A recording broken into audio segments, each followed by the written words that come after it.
Thank you. Senator Bennett.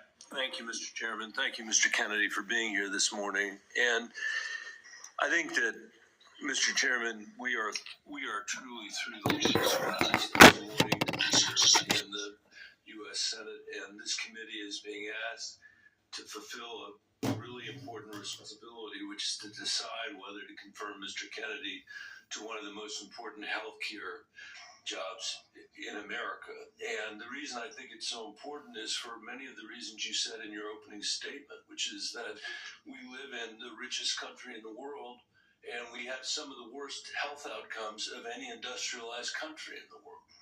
We live in the richest country in the world, and we have some of the lowest life expectancy rates of anybody in the industrialized world. I was a school superintendent before I was in this job, Mr. Chairman, and I can tell you that Mr. Kennedy's right, that when I look at the kids in the Denver public schools, if we don't change the way we eat in this country, 40% of them are going to suffer adult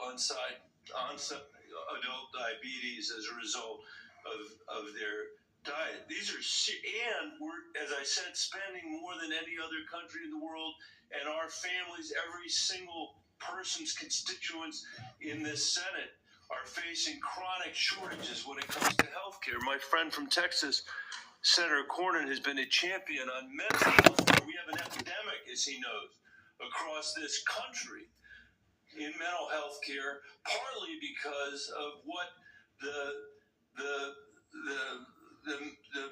massive social media platforms that were sitting behind the President of the United States have inflicted on our children for their profit in the last decade or so. So we have no shortage of challenges to confront, and I even agree with some of the diagnosis of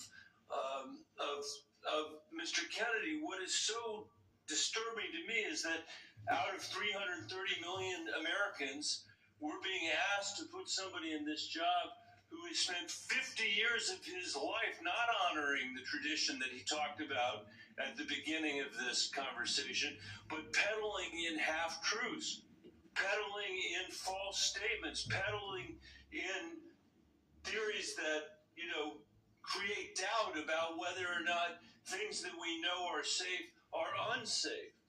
Not that every vaccine in America is unsafe, not that you can't possibly have an adverse reaction, but that parents and children in my old school district and school districts all over this country would be better off not getting vaccinated than getting vaccinated.